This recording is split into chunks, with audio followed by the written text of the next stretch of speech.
Okay, we are live. Good morning, everyone. Good morning, everyone. Let's just Morning.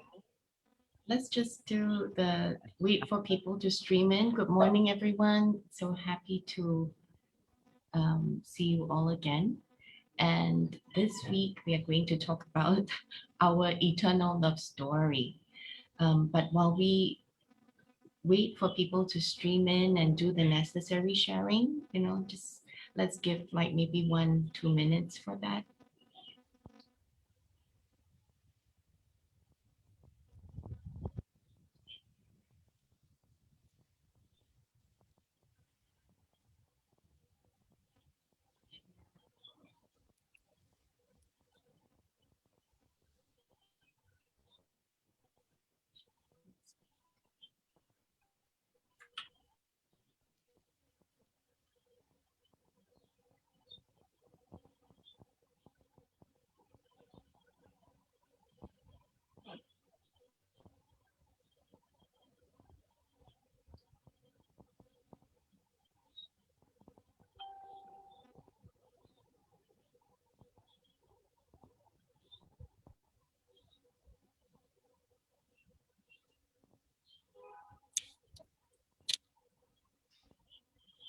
All right. All right, so what's our topic for today? Today is on our eternal love story.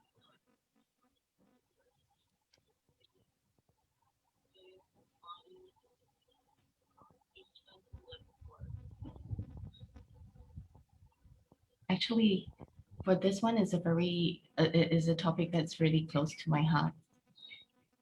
Yeah, we chose this topic because um, we want to really talk about the main relationship that really matters, that will affect everything in life. And actually, my own personal experience is that it pervades my whole reality. And I would like to invite Taraka to start us off because her, yeah, just because this title, actually, Eternal Love Story, came from her suggestion. So I would like to hear you talk about it, and then we'll flow from there. Mhm. Thank you, Julia. Well, actually, in a way, it's in line with Valentine's Day week, and this one day in a year that everyone celebrate the day of the lovers. That everyone, regardless is male, female, or just a love relationship. So, what is the greatest love relationship we can have? We think most of us think it is about with another person, Mm. our love and our relationship. But in truth, we have an even more important relationship within ourselves. There's this intimacy. Every one of us, either we are aware of it or not, it is always constantly there, right? And some people call it the beloved within. Within every one of us, there is this absolutely stable, solid, silent place that most of us are quite familiar with it, but yet when we experience it, sometimes we're not even sure what it is because the mind tries to wrap around it. So today we are here to talk about that relationship and what is this relationship with the silent. What is it? It's quite uh, it's quite an abstract idea. It's easy for us to relate to another person, but with something that is invisible, is something that is like it's not tangible. What is that relationship like? When I first years ago, even though I have no idea what the silence is. I hear about it, I read about it, people talk about it, and whenever it is being spoken, I always feel this internal recognition, like what is it you're talking about? I'm trying to like understand from a mental, intellectual point of view, and then when people start like to talk about there is a relationship, I go, huh? I don't even know what the silence is, much less that there is a relationship, right? So, and from there, I start to explore. First of all, I start to explore what is this silence? What is this place inside every one of us? You know, people can tell me, oh, it's inside of you. I say, yeah, show me where. Where inside? Like, how can I get there? Right? It is like what, a mysterious place I have to get to, or it is a space I have to get myself, you know. So so I start to explore this silence, and it blew me away. It blew me away when I first start to experience it. I go, actually, it's not something new. It's always been there. It's always been there. I just didn't know it's called a silence. I didn't know it's, you know, it's called many names, many names, either on a religious context or not. Some call it this zone. Some call it the nothingness. Some call it God. Some call it the Buddha. Some call it the the boundless. Whatever it is, I got very excited. It's almost like, because since we're talking about relationship, it's almost like I met some, you know, I met somebody interesting, exciting, that I couldn't walk away from, because it is so amazingly pure, and it that begins the courtship of the silence. I think before we, After all, it is a relationship. I'll just jump in a Go little ahead. bit here because like before we go on to say, you know, why the silence thing and all that, I think maybe I want to ask all of us here, like, how do we see that still silent place within? Okay, to you, what does it mean? I mean, not necessarily mean, but what is it?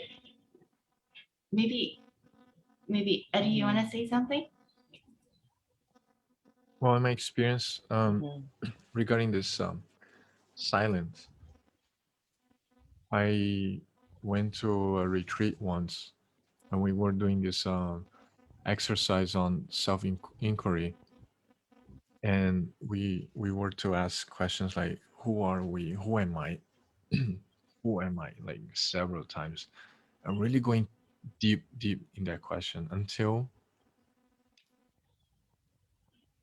like we were like, I'm not a son, I'm not a friend, I'm not a man, I'm not this, or I'm not that, until we reach deep, until there's like really no answer anymore.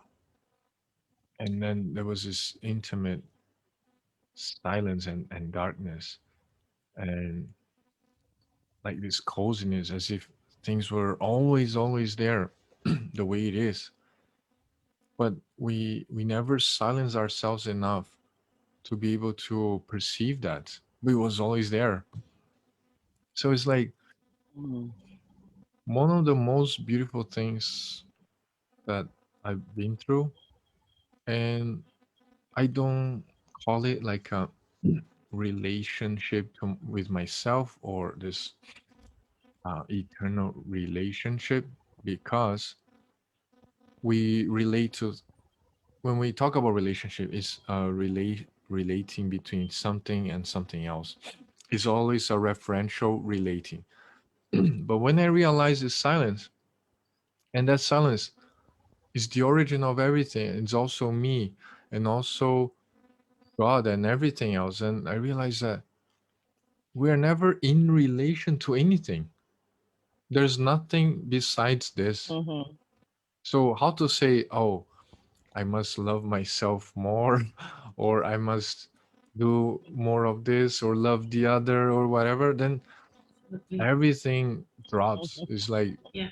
there's no relation or reference anymore because there's ever 2 points or two, three things. There's no plural anymore, in other words. Mm. So that intimacy, that Mhm, coziness is something that if we breathe, we can even find that within our breath. If we take our time, we can mhm, truly be there constantly. Is there's nothing beyond this. So yeah, that mhm, I don't know if it's still subjective, but mhm. it's not an opinion either. It's Yeah. not a theory, but it's true experience. I've been through that. That's unbelievable because you just brought me to your experience in that description. Thank you. Mhm, Thank mhm, you. Yeah. And I was what you said just now about that the fact that there's no referential point, and then what Taraka said just now about, you know, this thing that is so intimate and so eternal and that doesn't shift, right? I I wonder whether the audience could relate to that in a more tangible way. Like for myself, maybe I share this too. For myself, I realized that there's this space that Eddie was talking about. There's always a longing for feeling at peace, like totally like be in me. Um, I would say most of my young adult life, I I I I thought I knew how to be spending time with me because they say, oh, me time is best time. And I love having me time. I love having my own time alone and all that. But I don't think I ever experienced that intimacy with the silent place, that stillness of that quietude until until I went for a meditation retreat that was like several months long. But one night, what happened is because I had been meditating for over a stretch of time, but one night, everything just seems darker than usual. And it was so thick and black that I got really frightened. And then I didn't know what to do with that sensation of uh, that encroaching. It seems not really encroaching. The darkness is not doing anything, but it's so thick, so dense, so endless that I suddenly panicked. Actually, maybe it was nothing, but I suddenly panicked and wanted to run out of my mountain hut. I ran out into the field because I didn't know what to do with it. It just seemed like an endless stretch of nothing. And I tried to find a place where there was light. Okay, but mm, to me, that was a point in my life that was almost like a kind of like a milestone moment. I realized at that time very, very strongly that I have never learned to be quiet and still. That was maybe like many years back, like 6 years back. So I've never really felt really settled in that silence before. Before that was always like full of thoughts and full of a kind of like a 2 point, like what Eddie was saying, like a 2 point kind of view. I was never like really in that in that stillness. It was always like a mental engagement with something.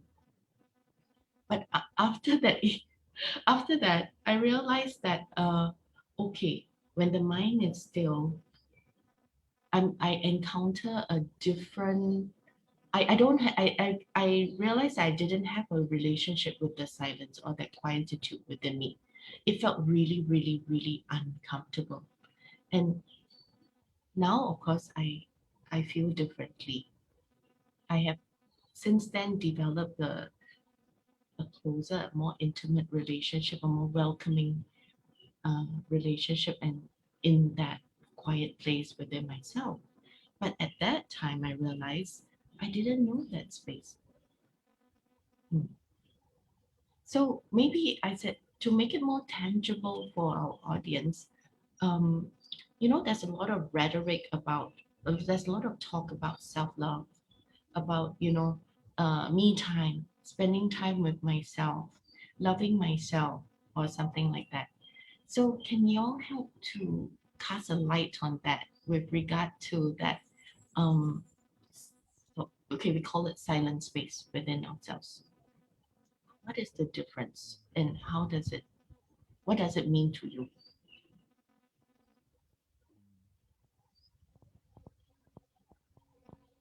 Tarako, maybe you want to start? Mm. First of all, this me time or this self love thing, even though we talk about self love and we do things for ourselves, we have a pedicure, we have a bath, we read a book. But for me, it's more like having the time and space to allow myself to quiet down, for my mind to be not in this frantic, chaotic mode. So when I'm alone doing things I love, my mind naturally starts to slow down and be still, whether it's using a meditation practice or not, because there are things we can do that we can allow that to happen, like going for a walk on the beach, right? You know, be around nature. Most people love in nature because they just all of a sudden, from a busy life, they just all of a sudden are allowed to quiet down naturally because that's a natural state. So for me, this self love me time is basically doing that because we have always been taught all our life to go and get and do and but nobody teach us how to be still. No one. I don't remember the last time somebody said stop, Taraka, just stop. I don't remember that until 20 years ago when I discovered this meditation technique. And the teacher just turned around and said, listen, all you have to do is stop. Huh? How? Stop and be still. Okay, okay. It's a concept. I'll do that.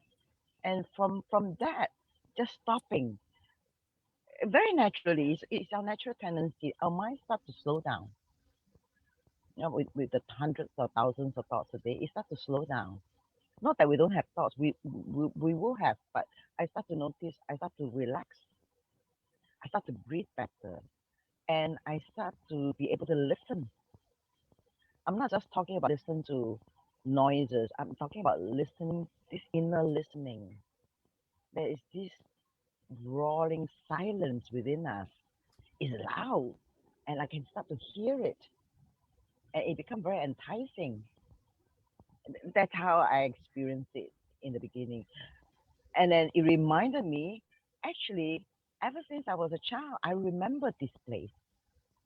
I've always, sometimes even in the middle of a class, or I'm doing things what children do, playing and all of a sudden my mind would just go still.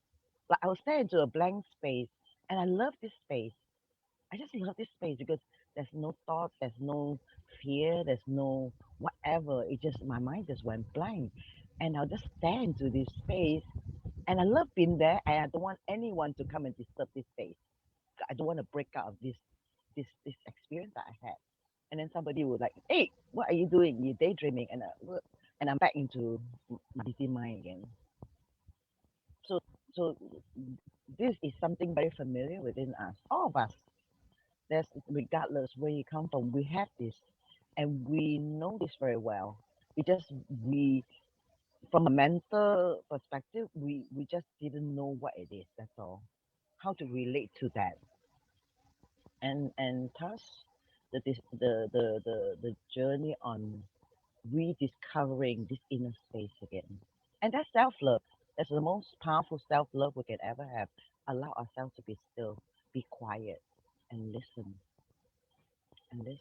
to everything around us. right? To the sound of the universe, to all the little everything around us. That that's my experience. I mean, I can go on forever talking about this space, but but so people can relate. It's not something that we have to climb mountain or sleep on a bed of nails or cross leg, facing the wall for 20 years to do. No, we don't. Yes, some people do that. Yes, that's the choice. But we don't have to do any of this, or we don't have suffer or really, you know, to make to experience this amazing internal level that we have all the time.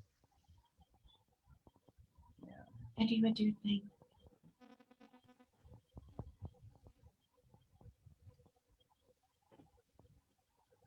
I think there's a fine line here in existence between the self, this so-called self-love, Mhm. and loving yourself is very different because when I hear Mhm. people say, for example, "Oh, I must love myself more." Hey, sister, you gotta love yourself more. Don't get carried away. Things like that. This so-called self-love is too much um, linked to a few value things like dignity, maybe the cultural value, family value, or valuing yourself. So that one is very much attached to the character, the self love, so called self love. But the love we're talking here doesn't truly have a self. You know, it's like this intimacy doesn't have a self. It doesn't have eyes. It doesn't have mouth. It doesn't have anything. So this eternal love we're talking about here has nothing to do with I must love myself more. I will treat myself today. I'm gonna have a princess day, so I'm gonna go for manicure, pedicure. I'm not gonna allow any man step on my toe or any woman, whatever. So this has nothing to do with the relationships. Many of the self-love, the so-called self-love, is a referential thing of how we are relating to others. But this love we're talking about, there's no relation from a point to another. It doesn't have, it doesn't come with a story or a background of, oh, why am I so unlucky in my relationships? I must love myself more. It's nothing to do with that. So I would like to make clear here Mm, that there's a very fine line in existence between self-love and this intimate this intimate love, this coziness, this silence, this vacuum, whatever it is, that even describing Mhm. uh, doesn't uh, doesn't bring anything up. It's just that we have to be very aware, like very in touch with emptiness to perceive. We cannot describe; they can be perceived for sure. mm. Yeah, I'm very happy that we are stepping right squarely into this this self love, unpacking this self love concept because to me it is quite synonymous with or is the same as being intimate with the silence. People confuse it. They confuse like being with themselves as doing things for themselves in an attached way to value systems, for example. So it's a kind of a mind Mhm. thing where you project, where you think about yourself as um, characters, identities, wife, mother, husband, whatever, and then you think about the world in terms of what you value and expectations and so on. I, I'm, I, for my own experience, I want to share that actually it is not that, and that we have to move, sort of like move away from that, um, into seeing how comfortable we are in our own skin. So it's like when we say comfortable in our own skin, really sitting squarely in that being, what does it mean to you too? Taraka, what does it mean to be really in that beingness when you're in that full intimacy with Mhm. the unchanging things within, the unchanging part of ourselves? How do you describe that? Mm.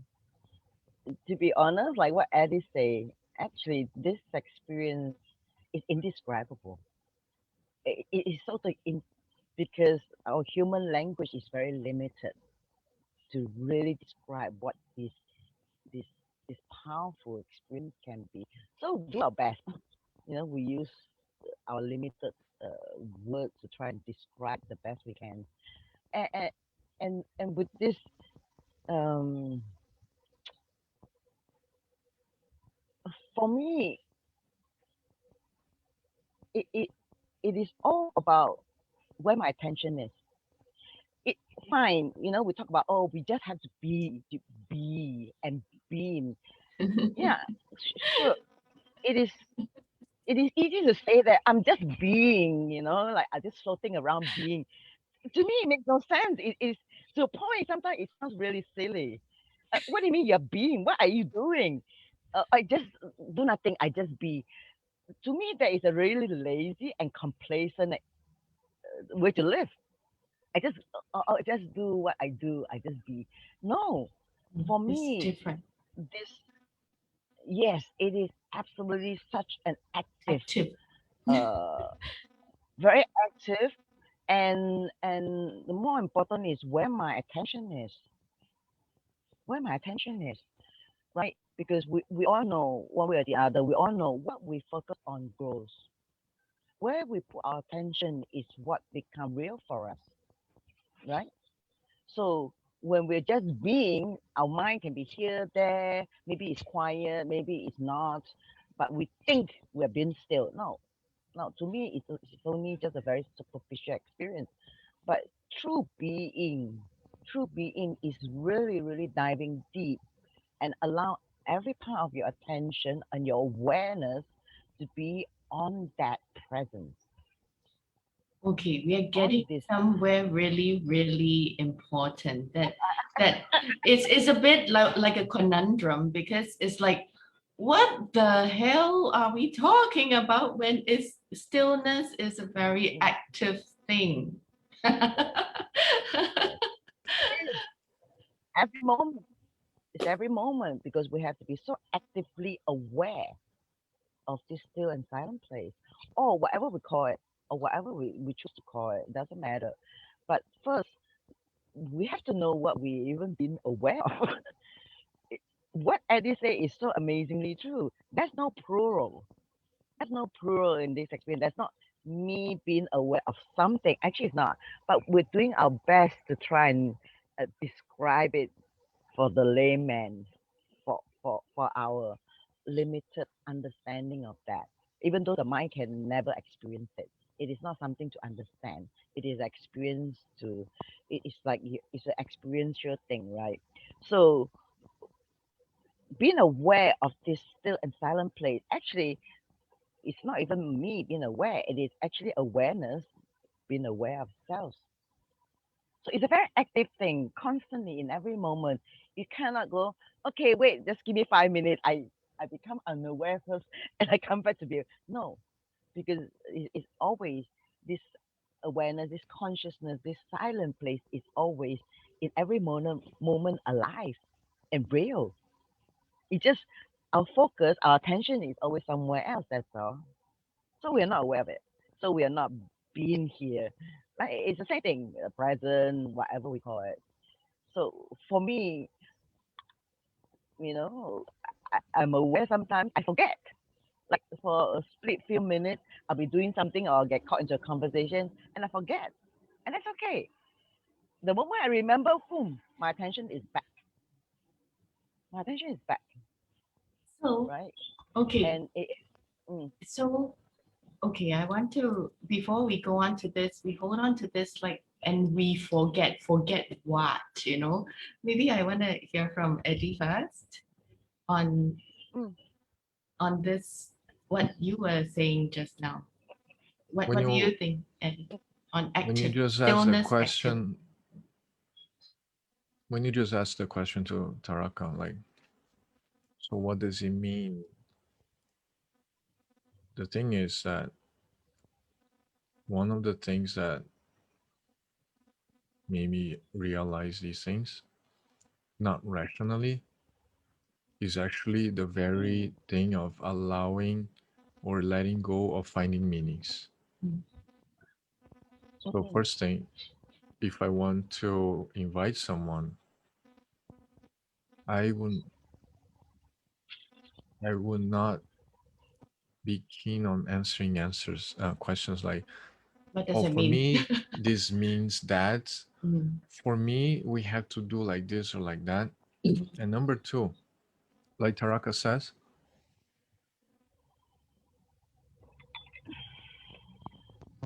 this forgetting, the only thing that can forget is our character, but it's always mm, there.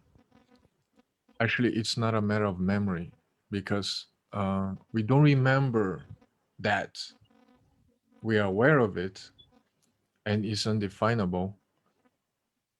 So it's actually even timeless. We can mhm, only remember things that are something that we think happened, or something objectively existing. Then we can remember, we can forget. But like Taraka says, we may get distracted, but we can always not fly away. I mean, not like I'm just being like this. That was a very mhm, good example. But mhm, It is. what I invite us to to exercise, perhaps, or to observe, is that being fully here in the experience, every little detail, every little glimpse of light, dust, or wind, or the fan, or the, you know, smell, anything, but be very, very into that experience, and still mm, be aware of this this vacuum, this emptiness, and this fullness at the same time. And there's no mhm, description for that. There's no formula actually to reach there. If somebody asks me, hey, how can I experience this that you're saying, I usually answer, you've been experiencing this all along, whether you're alive or dead. This is not mm, limited to a lifetime. It's mm, been always there. So yeah. But how do I reach there?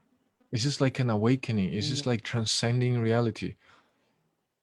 Well, people use the mhm, term transcending reality because, in a way, it's kind of true in their meaning, because it's like beyond the character, beyond our everyday life, but actually at the same time, fully into it, fully into the experience, but not distracted.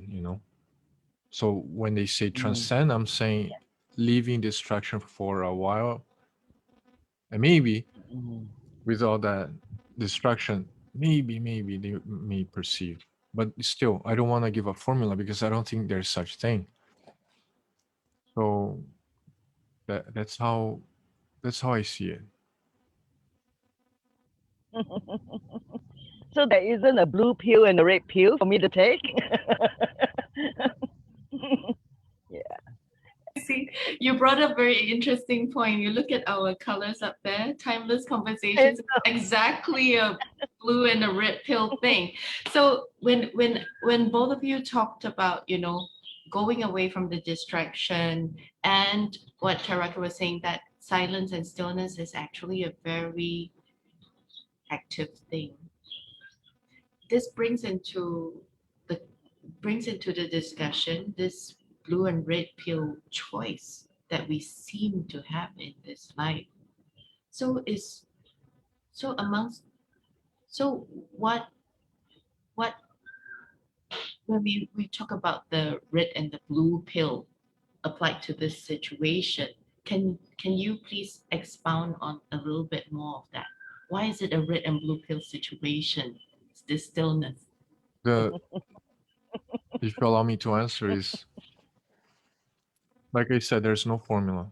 You can take either one or the other. Mhm, It doesn't matter because mhm, many people they for some reason they realize uh, during meditation in a very peaceful retreat. I don't know, in Bali or wherever, in the top of a mountain, mhm, as well as people were in asylum for crazy people lying down on the floor in the chaotic midst of anxiety and depression, and they realized something.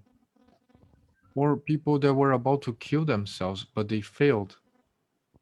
By that time, they realized, oh, okay, wait, there's something more into, there's something more to life. Not into life, but there's something More to that. not to life either. There's no preposition. There's something beyond life, something beyond existence, something beyond every day. So that little glimpse is just enough to allow us perceive that, oh, okay, there's more to it than this. This is not it. So that wonderment, not the questioning, because we don't get anywhere by asking question and getting answers. In fact, the more answers mhm, we get, the more question generates. It's very noisy mhm, and very distracting mhm, too. So the wonderment and allowing things to take place without any reassuring, without any security or stability, that's something mhm, like like a flow, you know. You might mhm, end up low receiving this flow, like this existence, this river or this breeze, this flow of something, mhm, you mhm, know.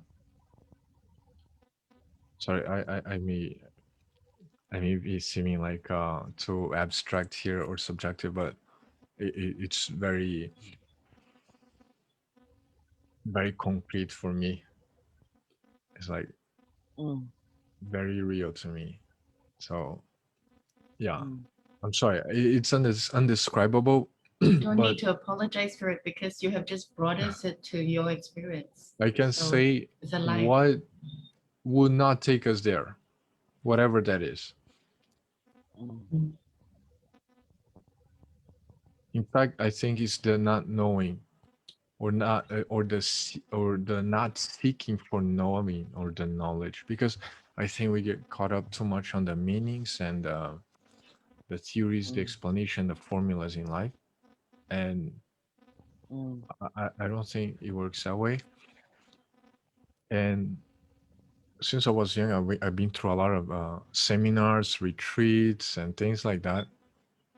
So in the last 3 4 years now, I've been working on forgetting these things I learned, these values that don't serve me anymore. Because for me, it's very clear this silence. It's very clear. mm, So getting undressed or uncloaked from all these meanings and precious lessons, it's like relieving, you know. relieving the weight. Mm, It's just lighter. So mm, can I say that what I'm hearing is that when we ask the question about the choice factor, the red or the blue pill situation for you, it is almost like observing not being dragged into meanings. The choice has got to do with that, about a refusal to let the mind be caught up on the flotsam and the jetsam of life, the surface of what's floating, that but to be in the whole of it. That's what Actually, I'm. what I didn't say it, but I'll just say it. There's actually no choice. Whether you take the red pill mm-hmm. or the blue, you didn't choose that. And every choice, the seeming choice, is perfect. There's no wrong choice. But So there's a distinction, don't you think? Like, well, of course, I mean, we didn't choose to be born. I cannot choose like whether I'm going to die tomorrow or Yes, not. we did.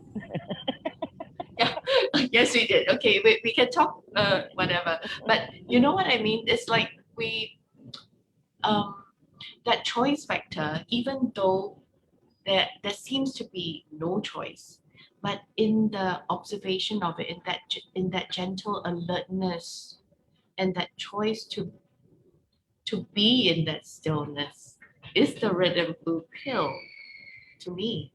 But um, Eddie put it in the context of the flow, of flowing with. I want to hear from Taraka your response to this, to the choice Mm. factor. There is no choice, but yet there is choice. What is that? Yeah, from a mental perspective, it really fries your brain trying to understand what that means. Even it, because our intellect, okay, even though we don't need any of this meaning, explanation, or understanding to go beyond to this experience, but yet sometimes our intellectual requires some form of fulfillment. It requires something for us to go for it fully. Like our intellectual is in play. So we need, sometimes we do need certain understanding. Oh, now I know why I'm so into this. And they go for it. But sometimes we don't even require that because understanding is not required to experience fully in this absolute present silent space. And and I want to make it clear too, this space is not a destination for us to get to. It's not. It's not even a separate thing from us. It's not. But just trying to be gentle on our audience, right? To help them understand, to be this relationship with the silent, this silent thing is not something separate even from us. It is us. It is precisely the whole of us, the full of us, every part of us. It's not even like a, oh, you're, you're half of me or part of me. No, it's not even the essence. It's the all of that. We are the embodiment of all of that. But people go, huh? What do you mean? I don't understand. Okay, we are all this pure awareness that's living within ourselves and outside ourselves too. But we can cultivate that by going inward to learn this space. So we think it's a destination. I have to get somewhere, right? In some future moment. So we are still locked into this mental, this mind, and the body thing. But when we can go beyond that, it is just this. Like what Eddie said earlier, how you experience finding, discovering this silent place is, you go into a retreat, you go, I'm not this, I'm not this, I'm not this. You get rid of all this that I'm not, right? Just like in the very famous Sanskrit saying, "Nati nati," I'm not this, I'm not this, I'm not this. You get rid of all this that you're not.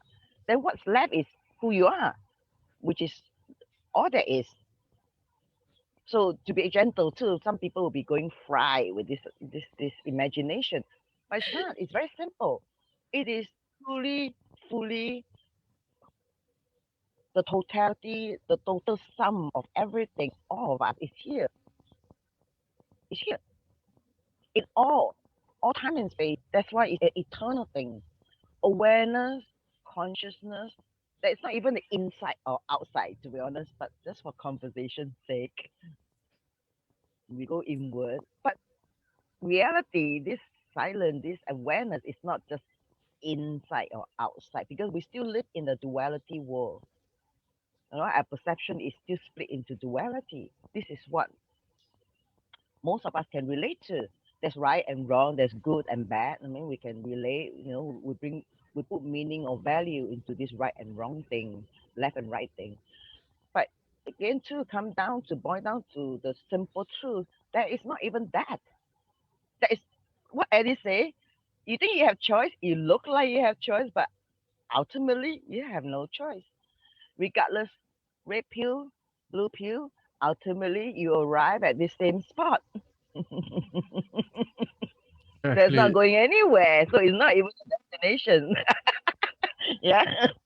Mm. I hear a lot people asking me or saying things like, "Oh, I'm not so evolved like you," and I'm like, Not there's so no, evolved. yeah," and I tell them, Oh, okay. There is no development. You don't reach anywhere. Mm. When you're progressing, there's a Mm-hmm. progression between one point to another. Like you say, oh, outside inside don't Mm-hmm. have. So it's like going inside. No, Mm. there's no such reference as outside and inside too. So it's like there's no progression. Oh, I'm still an apprentice. I'm still learning. So usually when people talk to Mm, me, I mm, say, mm, please drop the learning. We're not here to learn. We're not here mm, to evolve. mm, Thank you for saying that. While Taraka and you were talking, and I wrote down here these words. There's no formula or there's no manipulation of anything. When we talk about choice, it's really not about the engaging in a way to learn a formula in order to manipulate, in order to manifest, in order to create. Creation sort of like doesn't happen by unpacking of a kind of A plus B equals to C. Silence cannot be found in that way. no. When people ask me like, okay, there is no choice, right? I say, yeah, there is no choice. And they go like, oh, but you No. choose your food, law. You're choosing like your food, for example. And at that point, I explain, okay, you're seeing me choose, right? And I'm telling you there's no choice. But I try to allow people to observe and invite them is that there is this mechanism in existence that that flow through us and is seemingly like I'm making a choice. But this thing that you see as a choice is nothing different from when it rains. Like it's a phenomenon. It's an event, and that choice is the Mm, same. mm, But you will not reach or or perceive this silence or this eternal love by making a lot of good choices or the right choices. We're just talking about the mm-hmm, red pill and the blue pill. It doesn't depend on mm, our choices, whether we think we mm, choose or not. Actually, that also doesn't matter. So if people ask like, "Oh, then how? Then what should I do?" And then I'm like, mm, it might eventually happen, or it may not ever happen. So it's a little bit sad if we talk like that. People may feel sad, but this is not about giving mm, hope or faith. It's not about faith either. Oh, so mm, I'll never perceive that we are seeing. No, we're always perceiving. We're all the same. We're all one. We're constantly perceiving. But it doesn't mean that mm, you didn't objectively. go through that describable experience, it doesn't mean that you're not experiencing it. It doesn't mean that you're not Mm, it. So I think people don't need to objectively worry about these things. They're not gonna no. develop or evolve into that. It's not a race, it's not an evolution per Yeah, se. exactly. And when we talk about the blue and red pill choice factor that both of you are trying to also, um, I'm just putting a distinction there so that exactly to point out that it is really not about finding a formula, but that alertness. What does it alertness mean? That choosing to be all of it or choosing to observe, choosing to be that active awareness versus being caught Just up in something. Yeah. It's I, like I, this I way. Yeah. I can tell you what can happen to someone that once perceived that. That person could be feeling quite comfortable alone. That person could be okay in silence and not necessarily have to do a lot of fun activities to be in peace or joyful. Those rules they all drop. And I was talking to a friend the other day, and she told me, "I don't want to see. I don't want to open my third eye. I still want to enjoy life. mm, I'm happy, mhm. and life is so colorful. I like this. So I'm afraid I don't want to lose it." So I was like, interesting. If she has that fear, that means she already perceived something. Because I tell you, if you think you're gonna be special or life will change or be much better because you got in touch with that intimate thing, I must tell you that, at least for me, life did not become more colorful. In Mm, fact, for a long while, I was seeing things like grayish, black and white, like, oh my God, life is not as colorful as it used to be because all the meanings drop. We have so many poetic and beautiful meanings attached to so many things, even family, even the type of friendships and the people around us, they all change. Reality start like shifting away. Yeah. So I must say, am I happier? No, not necessarily. Am I more in peace? Maybe, maybe not. There's no such rule actually.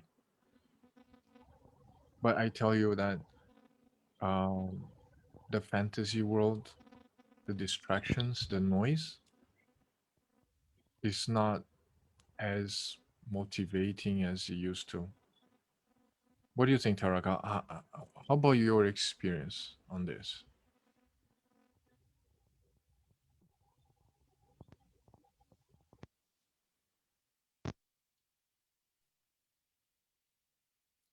Oh, sorry, we cannot hear you.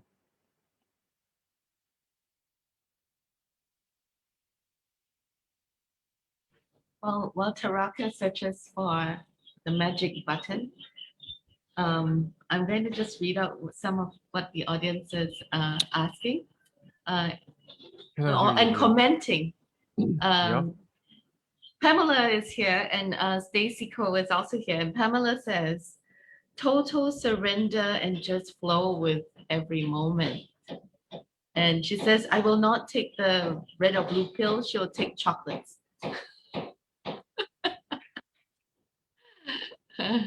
Yay. Taraka, what happened to your mic? Disappeared? Taraka, would you like to try to hang up and call us again? Can you no, Can yeah, hear. we can't hear a single thing. You've suddenly just gone mute. Yeah. Well, thank you, Pamela, for your kind comment.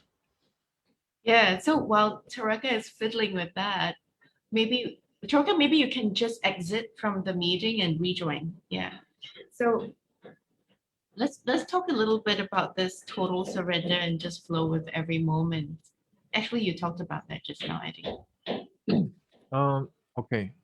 This is very, very pertinent and very interesting point. There's a few things that I would like to point out. There is this thing that we talk about total acceptance or letting go and things like that. When it comes to surrender, and to me, the surrender is a flow. But when you talk about letting go or uh, acceptance, it goes through a mind distinction of judging, like accept, then accept, then let go or not let go. It has a pivot point. But when it comes to surrender, you don't know anything. It's actually a blank and a not knowing mode.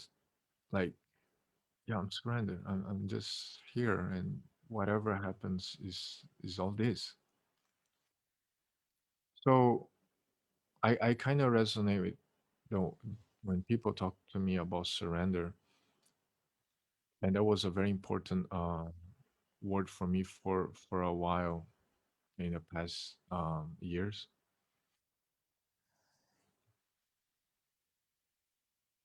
Surrender.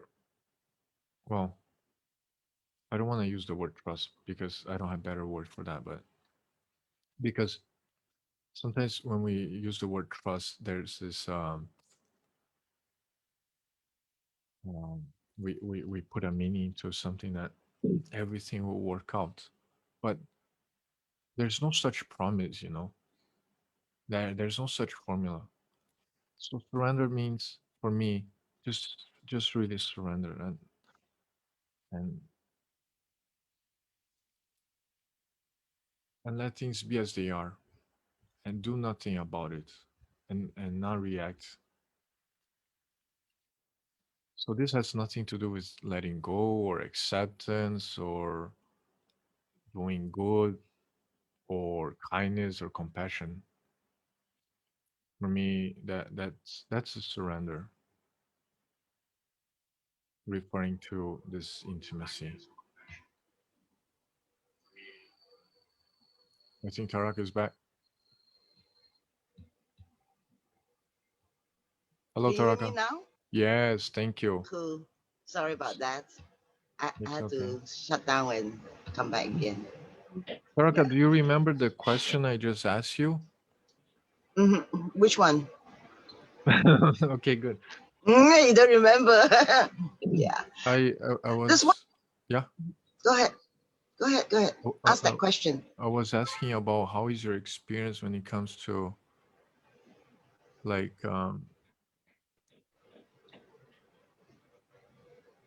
seeing things as a seeming choice that you make, Mm, but mm, actually when you are out of it, it looks like mm, we chose something, but actually it's like an event, like mm, like rain, for example. mm, So, do you have anything you perceived or aware of when it comes to mm, this choice list, but from the outside, people seem like to see you choosing something, for example. mm. Yes. No, in reality, everything that happens in our life, everything is according to perfection, the natural law. Hmm. Everything is perfect. Even in some cases, we go, oh my God, why did this happen? Why did I do this? Why didn't I do that? We question ourselves if this noise in the head again play this devil advocate, right? And when we quiet down and be still and we realize, actually, thank God this happened. So it leads me to something else. So we think we're choosing something, but there isn't me choosing for it. Do you want to really hear the truth? Is you heard of this? When you make plan, God laughs. You hear that a lot. We try to plan something, we want this to happen, we choose this, we want to go here, we want to eat this. Next thing you know, oh, we end up somewhere else. It's like, so how do you feel? You didn't go screaming and kicking. You go, oh, okay, maybe we can do that. And we can do that. So it's almost like the choice is presented to you and you accept it and you do it. You play the role. You just go for it, right? You allow the flow to move. It's a flow, like what you said. It is. And when we are into this, what do you call? I call it a Teflon experience because nothing sticks, right?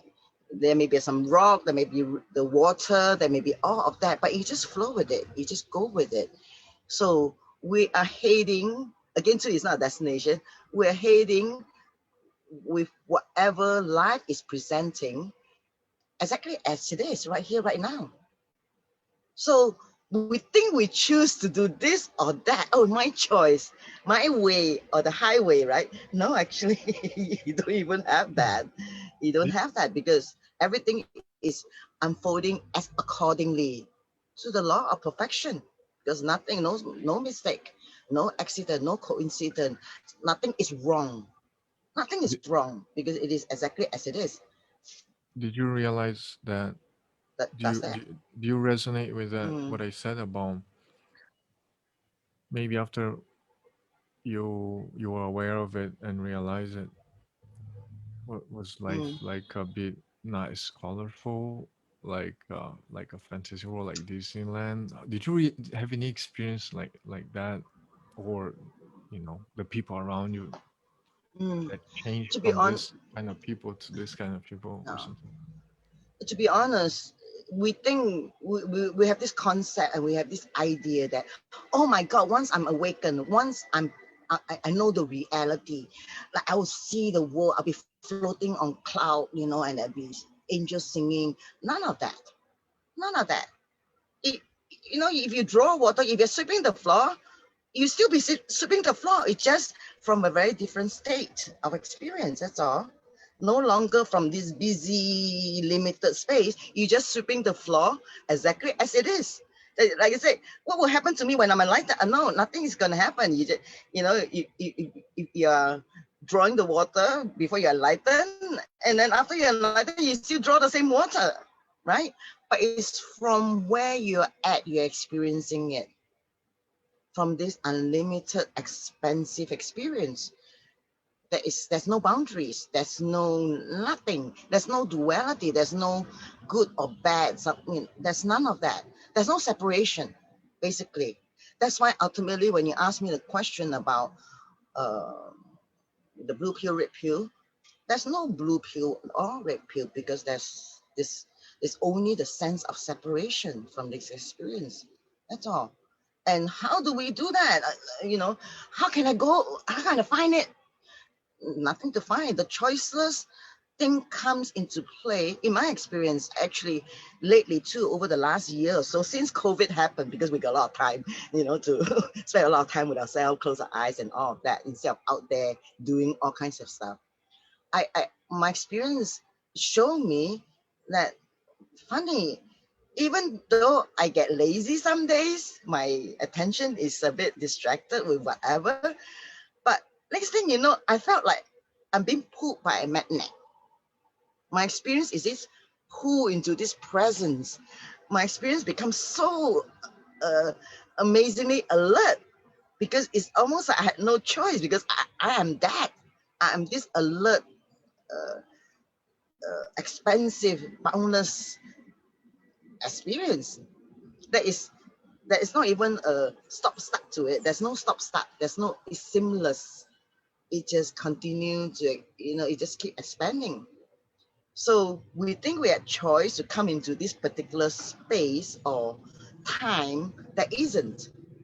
That isn't. It just, we had this idea of separation that stopped us from experiencing that. But once that separation get dissolved, none of that. That's in a normal event, like in everyday life, people will come up to me and say, oh, what do you think? You think this is good? This is bad? Just because you think you're right doesn't make somebody wrong, because everyone is witnessing from their own perspective, from their own nervous system. There's no right or wrong to anything. It is what it is. It is all that. This is interesting because So, we realize mm, there's no right or wrong. no, There are a no. few things Ultimately, that we start realizing, and honestly speaking, it's like we cannot say that it doesn't change our lives. no. Actually, objectively speaking, nothing changes. But a few Mm, things like seeing that there's no right or wrong, or good or bad, mm, and like let's say you just mentioned that mm. sometimes you're lazy, but that doesn't affect you. Like you don't feel guilty about it, for example, right? Because No, like no. you know, so these things and the drop of values too from the system, right? Mm, mm. These things, do you think those maybe um, change your routine in some way or how you relate to people? Yes. Actually, I didn't answer your another part of your question earlier. Does Mm-hmm. life become more colorful, more this, Mm-hmm. more that, or gray or whatever? I won't call it that. If nothing else, I realize my senses are heightened. We are supposed to have five senses. Actually, no, we have more than five senses, right? And I start to notice when I eat, my food tastes better. Not because it's better, it's just because I'm so fully aware now of these senses of touch and taste. When I hear things, things become even more fine, refined. When I see things, to be honest, when my visual, I start to experience life not through just a normal looking. Everything become vibrant. Everything dance for me. I don't say it's more colorful and all that because it's just putting a label into it. But my experience with everything around me becomes so alive for the first time. I know every one of us experienced that, just being so alive, just being so alert and awake. It's not like 1 minute I'm asleep, next minute I go, oh, I'm enlightened. None of that. It's not that. It's just when all of these veils start to disappear, it's stripped from us again too, without the choice. When the time is perfect, it happens. Is sometimes you hear people use it as a term, the grace of God, or the grace of whatever you're comfortable with the word, the grace of the universe, the grace of the eternal moment, or whatever, right? By this grace, and this grace is ever existing too. Mm-hmm. Everyone is exposed to, every one of us is exposed to that. This natural grace that moves through us, and the perfection at this right moment, all of a sudden we go, oh, it's like, oh, all of a sudden the light is on and somebody is home. Not in the past when the light is on, nobody's home, right? Because we still have a few things, we try to work, whatever. So most important, your mind can never understand that. You try. And I'm sure a lot of the audience right now is trying to figure out, okay, trying to understand, trying to see what is it like to experience. No, it is a live experiential truth right here. You have to experience, you have to taste it. You Just mentioned like, something very mm, interesting about mm, things are more lively, and even when you eat food. For me, yes, I don't know how to explain, but I become more and more and more and more sensitive. Like yes, I yes, feel more.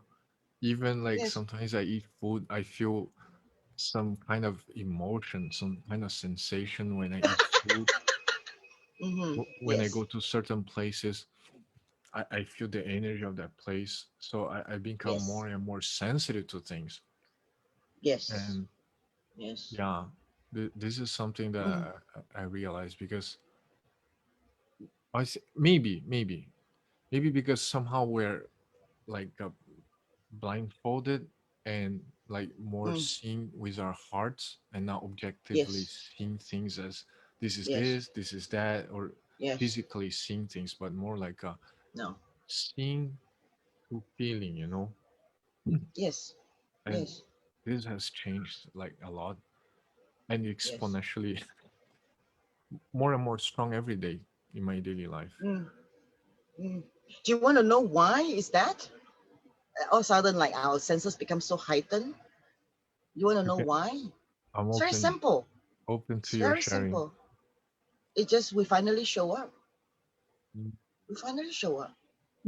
We're finally present with the experience. It's always here. But because we're somewhere else in our mind, in our body, distracted, and we're always focusing or putting our attention on things we think are more important. But when we start to become so attentively aware right here, right now, we show up for life. We finally show up. And everything will move. Like it's not even an effort that we have to do such thing, we have to do this, do this, this. No, there is not even a doer in place. There's no doer. Nothing. You're not doing nothing. Things get done through you. I don't know. This is a Chinese word, but I want to put this out. I'm sure there's Chinese audience here that's aware of this word called Wu Wei. Tao Te Jing, the Tao Te Jing, Mm-hmm, right? mm-hmm. There is this term called the Wu Wei, means no way, like there's zero, the no. I think the translation is no way. Wu Wei It's not. Mm. It's literally wu mean wei, no being. There's yes, nobody. no, there's Yeah. there's nobody, there's no, because things get done through you. Things like things move through you without you having to do a single thing. Very fine example. I make chocolate. Most people know I make chocolate. And when I get into this meditative state, when I'm making chocolate, it's not Taraka making chocolate. It's chocolate being made through this vessel as I stay in this state, right? It just things get done. So I don't even have a thing. Like most things takes 6 hours to do. And because I'm not in the way, I'm completely out of the way, there's no Taraka existing, things get moved very fast. And everything just boom, boom, boom, fall into place as things get done through me. And next thing you go, oh, okay, it's done, right? I I don't would take love to credit try your because, chocolates. yeah, you got to, man. Yeah. So this is an example of literally like your experience will finally show up to do Mm. that. Thank you Most for of us sharing are that. never here. Yeah, We most of us are finally never show up. here. I like that. Mm, I love mm, that too. And This. something, sorry, something I also realized that the sense of importance drops tremendously. Like yes. people will come randomly and say, "Do you love me?" And I say, "Yes, of course I love you. Of course I love you." And then something that may disappoint them is like, "I love you as much as I love everyone else. This rock here, the security guard there, the cleaning lady, Mm, everyone. mm, So, oh, so I'm not special. Of course you're special, like mm, everyone else." So it's mm. this is Yeah, crazy because yeah. this kind of changed how I relate to people. I mean, at least how they relate to me, because um, they are no longer put in a category like a drawer or a shelf in Mm, existence. mm, So mm, yeah, because once you find that eternal love, that the intimate love, the mm, the awareness, mm. and everything's so vast and infinite, Yes, yes. how can you place something somewhere? Because there is no something or even somewhere. Mm, mm. Actually, I want to, since you bring this up, because after all, this is the title of the topic today about this love. There is not so many love make out of this one huge love. None of that. Again, too, the sense of separation make us experience so many different level of love, so many different type of love. No, if we are all having this sharing, having this consciousness, this one love, my love is not more important than yours. Her love is not more powerful than mine, because it's all from the same one love we experience, right? And I'm talking about life beyond the duality, life beyond this concept of separation. So if okay, my consciousness can beat yours. This, right? My love is, like beats yours anytime. None of that, because we are all experiencing the same one love. One love, one heart. Where do you think Bob Marley got this idea from? But that's his experience too, by the way. So again, too, this eternal love, this eternal experience that we have, it's all of that. It's all one, and it's not just one moment to another. It moves through to eternity. It's ongoing, whether you like it or not, whether you're aware of it or not, whether you show up for it or not. It is happening. I Right? realize that this love, it's not a verb, No, it's not a practice, no, it's not an action, it's not not even even a feeling. not even It's not even a feeling, and not feeling. even an Yes. expression. No. The other day someone says nobody can beat a mother's love, and suddenly I just Mm-hmm. started laughing like crazy because I was like, Mm-hmm. Mm-hmm. Mm-hmm. oh my Mm-hmm. god. So I, of course, I laugh because I used to think that way. Yes. But when people say like nothing beats a mom's love, it's like, Yes. okay, Well, again, too, it is true and it is not. yeah, Because Yeah. from the level of understanding of consciousness, the person spoke that, because that's how they perceive it, and that's true for How they her or him. experience it. Yes, it's true. There's no greater love than a mom's love, because from that is the most unconditional love one can experience, because the mom's love has no condition. The talk about the true unconditional love. But yet too is again true and not true. But hmm then why do we have to compare? Because every one of us are this unconditional love that all mother experience, right? exactly. If It's we want to because make a comparison, yeah. when people put that in a reference, Just like, like you say, you love your mm, mm, Go on. like with a cleaner, with a lady in the toilet cleaning up this and that, with your boss, with everyone around us, it's the same one love, yeah, right? It just, no, I don't think I can love my boss unconditionally. I have condition. We put some condition place, the value. You pay me more, I love you more. You don't pay me more, I love you less. So we put condition into it. So it cannot be experienced as that pure love. But come on, love is love. yeah, There's nothing other than that. And we are that too. So hmm in the beginning of this conversation, like this meeting, we talk about, this eternal love affair. Yeah, we're trying to make it understandable, or people that can relate from our human experience. I mean, we can continue to talk like this, and people go, "What this tree going on about?" Fry my brain. Like one of my students actually logged into one of our video. They go, too chim, too deep, no understanding." Right? So I mean, people they go, "Oh my god, I'm fried. I didn't know. Wakarimasen, no understand." But we're trying our best, right? So to be able to experience this love, or to have this relationship, this internal intimate relationship with this inner lover, actually it's not. You just burn up that separation, and you're that. Mm, mm, mm.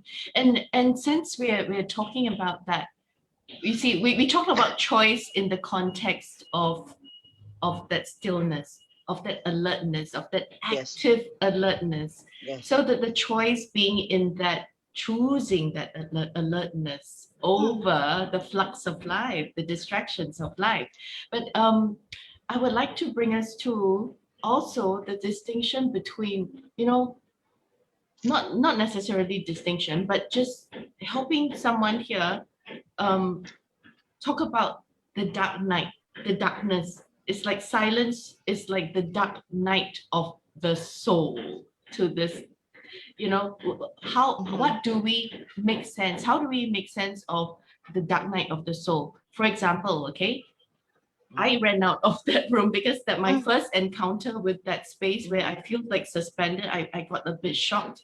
And Mother Teresa spent her whole life, actually, nobody knew that most of her life is spent in this misery of not hearing God talk to her again. To her, she just faced this dead silence, this dead to her is dead silence. Okay. And can you all comment about that too?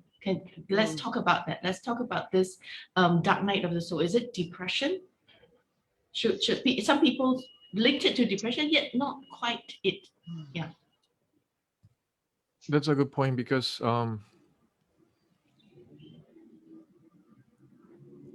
when I'm aware and I'm experience things, there's this slight tint of what I used to call sadness, but it's not sadness. It's just that we name it that way. We label it. Yeah, but it's just feeling. It's like a very strong sensation. And then maybe in the past, if I felt that way, I would cry and say, "Oh, I'm sad." But no.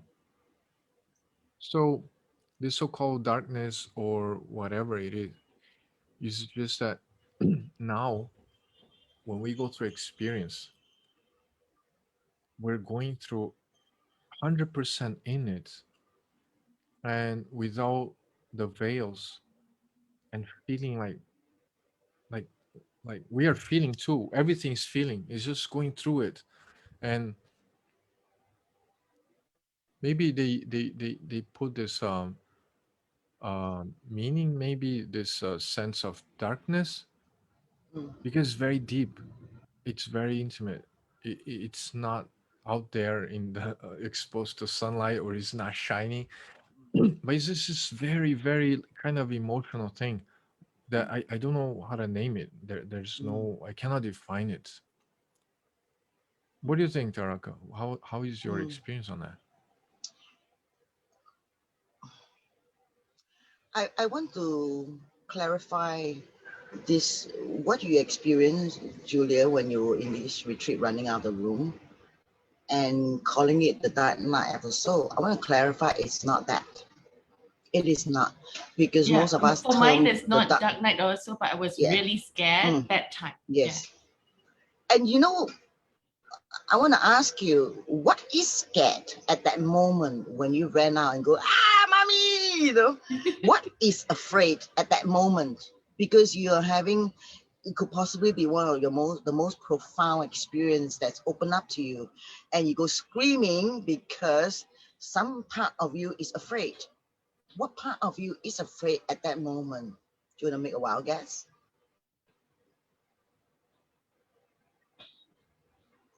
At that time, I just felt at a loss. I didn't know what to do with it.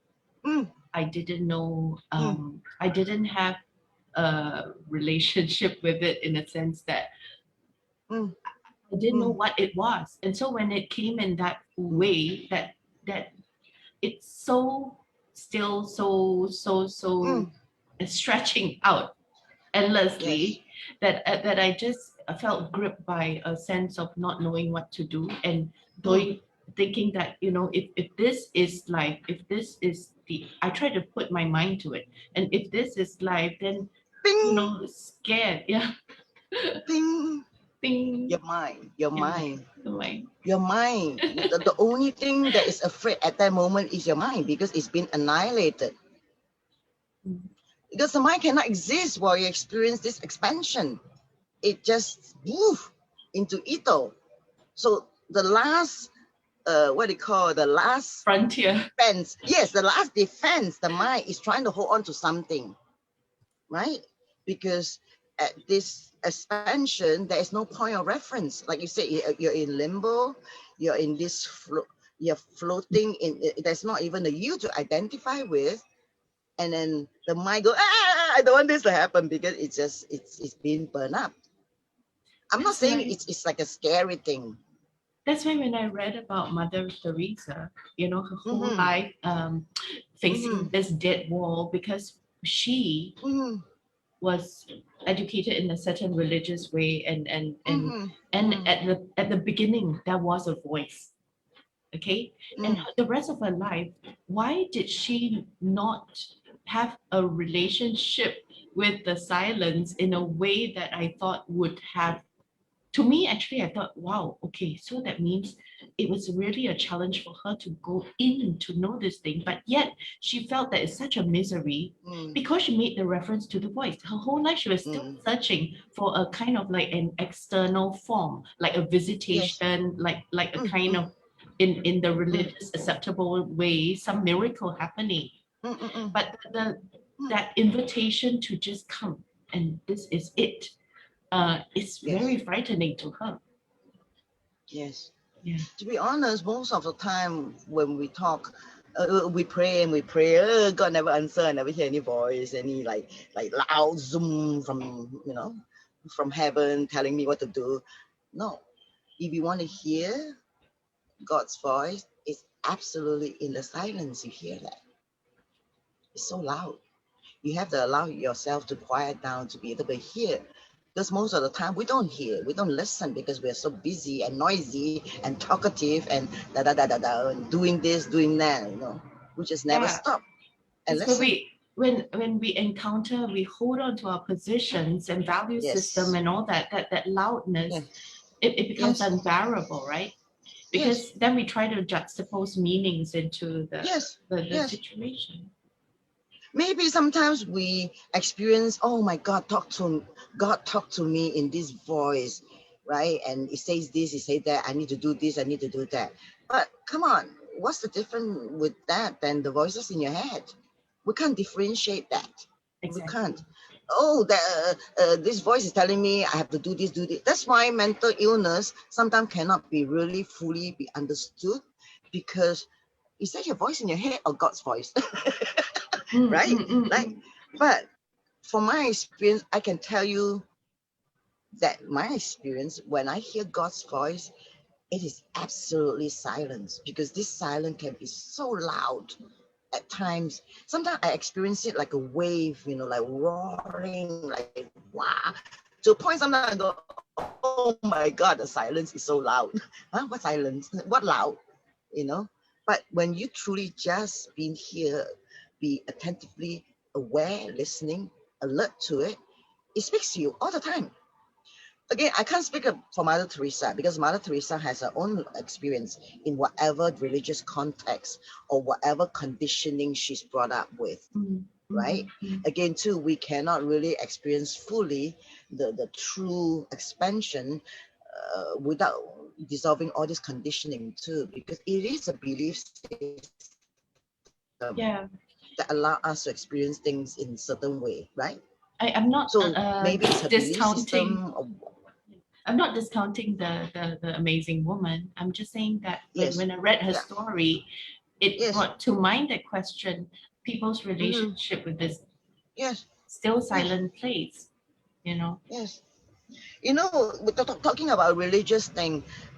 When I was young, I studied arts and architecture in San Francisco. One of to this day too is so memorable. I had one of this class. We go into the history of architecture, and then this teacher brought us on this journey to look at the sculpture. And again too, funny enough, Saint Teresa sculpture, the Rapture, it's a very famous, The it's a rapture. very famous sculpture, right?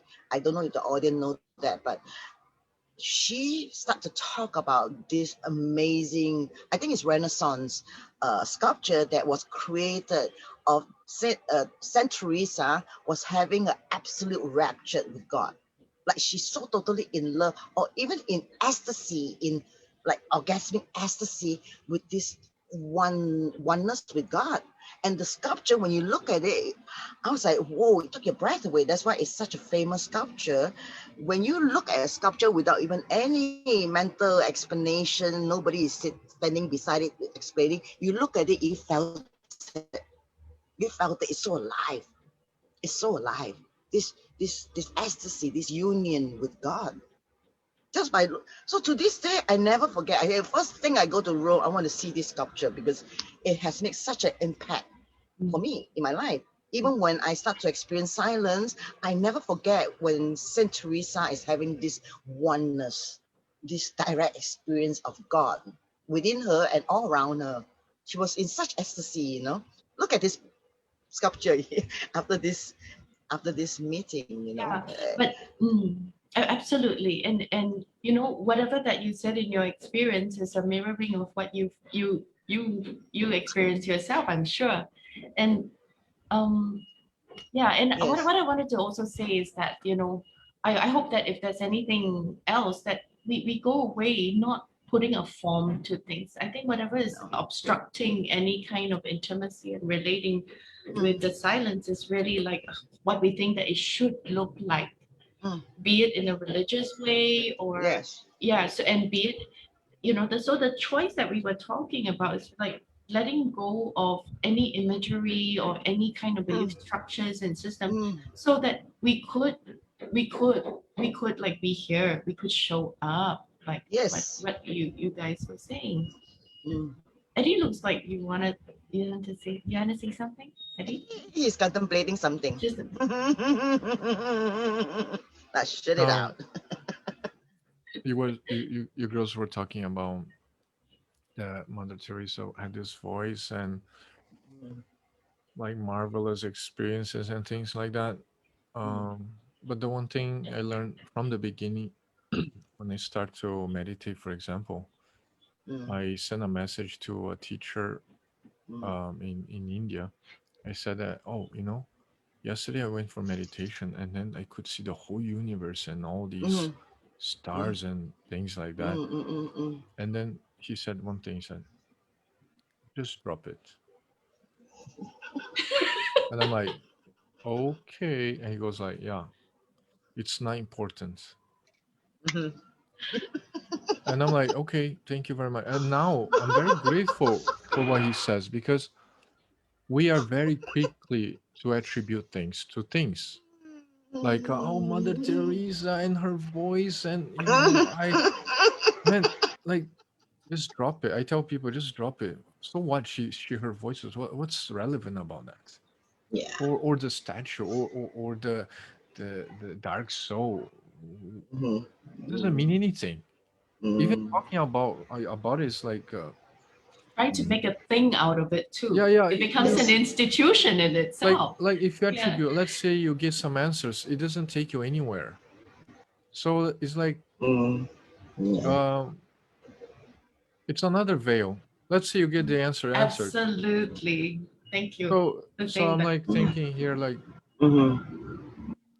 what was this for? Like so I wanna say I wanna show my appreciation to that old man who told me just drop it. Like Yeah, I think that's so so perfect. so I'm thinking like while we are attributing importance or Yeah. attributing like, oh, don't do this then. No, Mm, just let it be. I mean, mm, if you heard, you heard. Does it mean you're enlightened? It doesn't matter. mm, Does it mean you're awakening? It doesn't matter. mm, Are you evolving? Does it matter? Of mm. course it matters. I pay so much for that retreat. No, it doesn't matter. My money back. Money back guarantee, please. Yeah, oh my God. Everybody had that special feeling, but I didn't get that special feeling. I have to go back there to the retreat, maybe 10 more days. You all Mm, do? mhm, Yes. We are very quickly to attribute, very quickly to conclude things. mm. And Yes, yes, yes. whatever we are You is know, unreachable, you know. It's not by reaching out. It's not yes. about performance, really. It Daddy, is you almost make me spill my coffee. Drop it is it. that I that love that's a that. great point. Yeah. And it's Yeah. not only go on, Taraka, please. Sorry. Because quite often we have aha moments. Of course. Why not? We enjoy our aha moment. All of a sudden the light bulb is on. Ding! And we want to Ding. share it. Because we want to feel so important having this revelation, right? Because there's this me involved. And when somebody said drop it, it's like the head got chopped off right at the top. The- Because mm, if we hold on to every aha moment or every golden moment of awakening, my God, what's the difference between the full cup and the full brain full of this past experience? We collect. We become a collector. We collect. Oh, I had this, I had that, I have this. I'm doing well right now. I'm in this journey of this. So our mind is just again too putting all this stuff, making it important. So when we experience it, that doesn't mean when we have this big, expansive aha moment, fully we're there enjoying it, yay, and then mm. it's over. It's no longer fresh. Actually, I It's want no to longer share something present. about that because Mm, there are some places there in Singapore where people go purposely to an this, initiation or a meditation mm, session where they mm, talk about light and sound. mm, So mm, they want to hear it, they want to see this light. mm, And mm, the thing is, um, if they don't see it, they want to go back there, or maybe they failed something. mm, So no, I mm, think these kind of attributions, well, those are events too, and there's nothing wrong about it. But mm, to me, it's a little bit distracting. mm, mm. Yeah, Yeah. yeah. But again, too, every one of us learn differently. Every one of us perceive things differently from different culture background conditioning whatever. So some of these things, I'm not again to like you saying right or wrong. Sometimes we need certain rituals, we need certain set of system to follow in order to understand and do what we do, right? Yeah. to be So to, to be honest, I would love to be able to say, okay, Eddie, here is my silence, I give it to you, take it. I would love to say, and then next thing you go, "Prah," and you're I like, will send you love and light. yes, yes, right. And then you hear of gurus that give hugs, power hugs, and then they hug you, "Prah," you're awakened kind of thing, or whatever. Again, yeah. too, I'm not saying it's valid or not valid, but it somehow it just doesn't work this way. We I are mean, all this one consciousness. As I awaken, I start to experience everyone around me is starting to awake too. Taraka, you It's said not, something very important about the mm, the what do you call that? The Wow uh effect. wow moment the what? where you get some insights, right? Oh, the aha moments. Yeah, yeah. Yeah. So Mhm, I had friends that every time they had an insight, they would come to me and mhm. say, I just realized this. Yes. But then what happened to me is that I used to want to share and like to share everything made so much Mm, sense and it's very mm, Mhm. subliminal and but then one thing I tell you is that when I began dropping these sharings or even mm, listen to these mm, insights, mm, I realize that when the insight comes, when I don't mm, react immediately to share with someone and go, oh mm, my God, it's so poetic. I realize that I am able to be like more aware. The insight came, then I'm observing myself and feeling and go through the experience, and then more insights will come. So mm, if we don't attribute any meanings to that or any mm, attribution, mm, you know, there's so much like being in that in the moment and that intimacy and awareness. But every mm, time we want to share the insight and attribute, we think that I have to give this to the world. How can I not share yes. this? It's like, Yes. what for? You just Mm, just stay with it. mm, Just stay mm, with it. Don't let mm, go. Don't reject it. Don't embrace it. Just let it be. mm, Just silent. Just stay there. mm.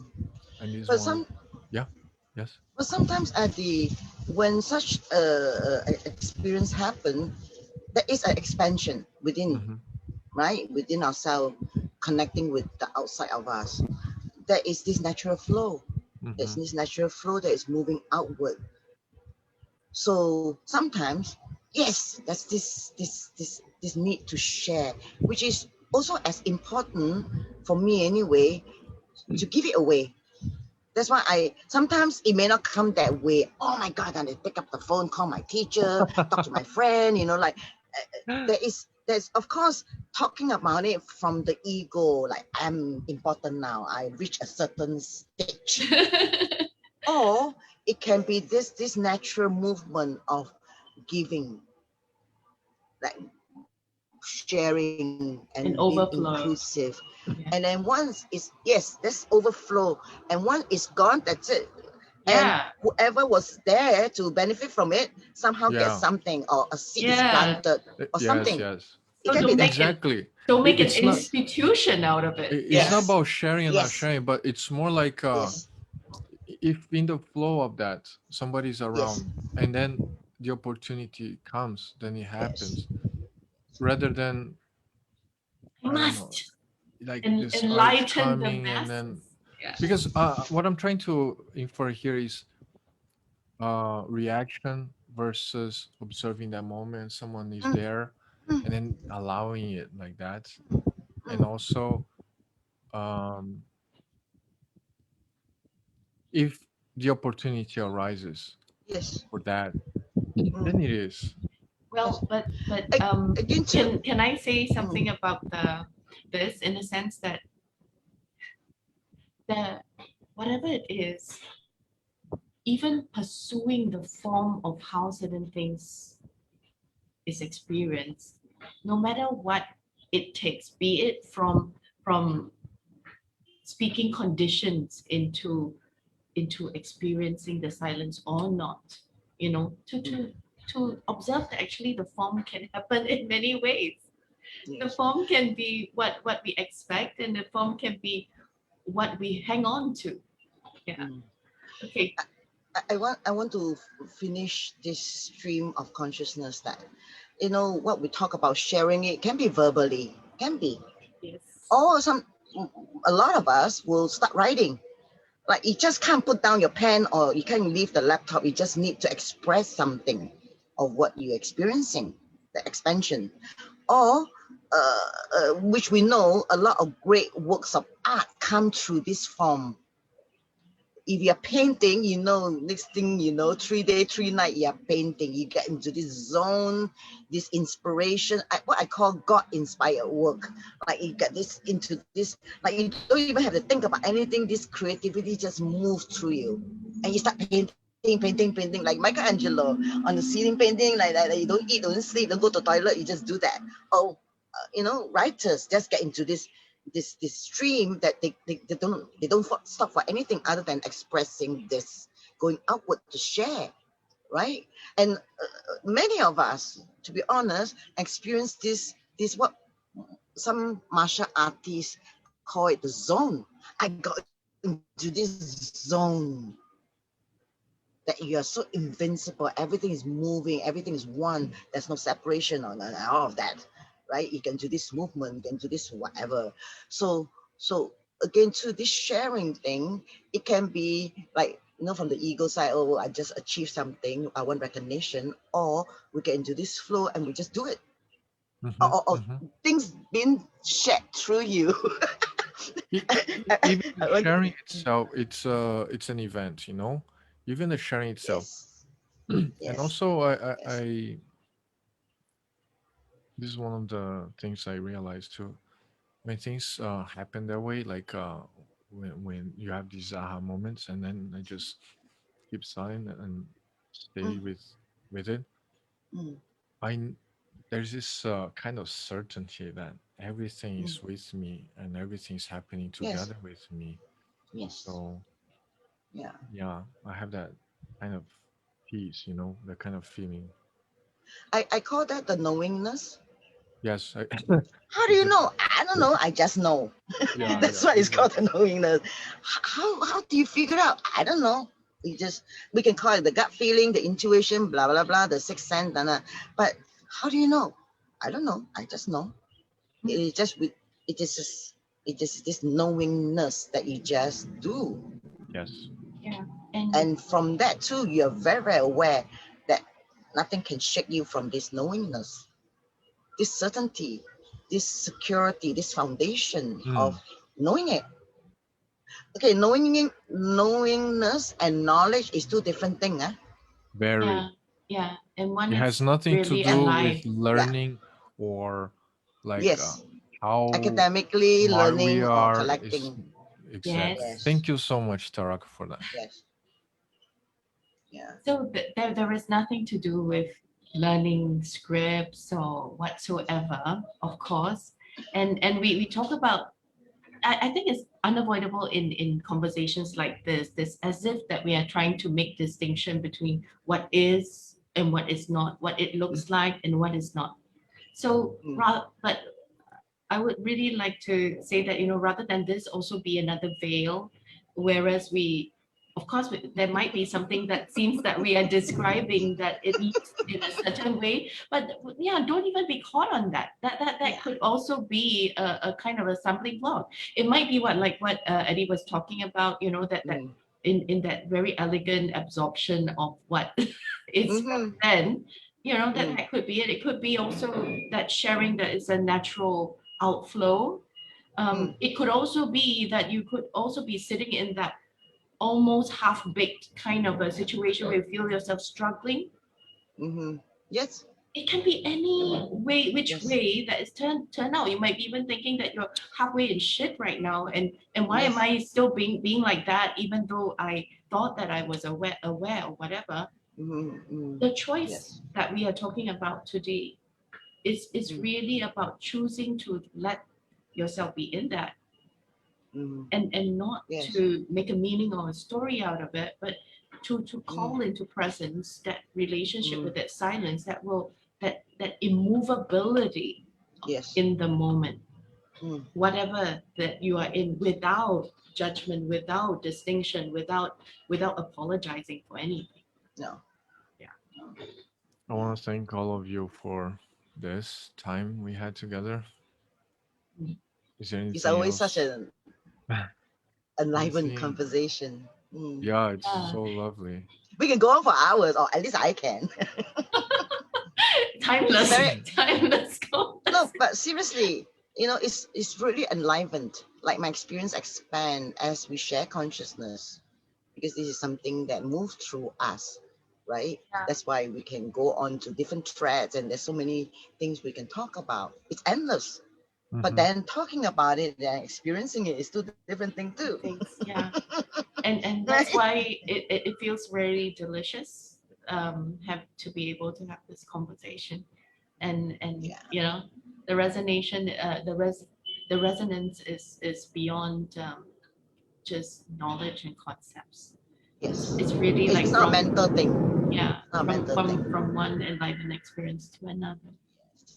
And I want to say this, that we have really like crossed the boundaries of time today. Yeah. We are almost at 2 o'clock now, and but Oh, so seriously? so Oh we my. so we will Okay. end it soon. But before we Yes. end, I think Taraka, you said that you'll be having intro talk on Sunday again, like Yes. this Sunday. If anybody, if any one of you enjoy this conversation and want to explore more, want to know more, find out about it, again too, like what we did discuss earlier, it's not like a destination with that fight, but if there's an opportunity to hear, if something that resonate, like something awaken within you, come to this intro talk. It is Yeah, just basically something I've been teaching for the last 20 years, helps me and make it so effortless. It is totally such an effortless thing to discover, right? And just come. And we post it onto the comment page like we did the last talk. So if you're available on Sunday at 1 o'clock in the afternoon, come, just join. Have yeah. an hour and a half of just Zoom casual chit chat. I feel Thank moved to you. also Yeah. say this, that any form of learning is sort of like a useful boundary. Like Tarika, you're saying that Mm, the boundaries. Last week we talked about boundaries, and today I was mm. thinking of what you were saying before, also that sometimes structures are there as a useful Yes. boundary. It's almost like a Yes. scaffolding for Yes. painting a house, for example. Yes. You enter into it Yes. to structure a kind of a moment of presence, and then it can Mhm. just, you know, Yes. until you're strong. So Yes. so any kind of learning is in that fashion. Yes. Yeah, because I mean, ultimately, I mean, like, the consciousness is free form. Yeah, it is also structured because we need a certain structure to hold Discipline. its Yeah. integrity. There is an Yeah. integrity to it. So It's a practice. It's a muscle yeah, memory. It's a yes, practice. yes, it's a cultivation, it's a discipline. There is a structure to it. So you know, sometimes we require that. I'm a free form, 100%, 200% free form, but I do require structure sometimes. Earth calling Taraka, okay, come back to Earth. Because I'm still a human being, I still need to function in this reality, right? So Earth calling, okay, where am I now? Okay, I'm back. Right? I need the Yeah. structure. I need something to anchor me and hold me, the foundation. So that's Yeah. what is required. Right? That's super. Thank you so much, guys. Thank you. It's always a pleasure being invited to have this kind of conversation. It's so Soon, exciting. soon. Again, Yes, again. Zoom. Yes, yes, yes. And Have a nice weekend, guys. yes, Yeah. and if anybody have any question, I want to put this out, okay, Eddie and Julia. Anybody is fried or have this like this after this video, it creates more question for you and whatever. If there's any burning question, type it in the comment page. Yeah. Let And us know what you're yeah. experiencing. Okay. Thank So you. thank you again, Yeah. and love you all very much. Mm. Okay. Okay. Yes. Bye-bye. Bye. Love you all. Same, same, same, same love.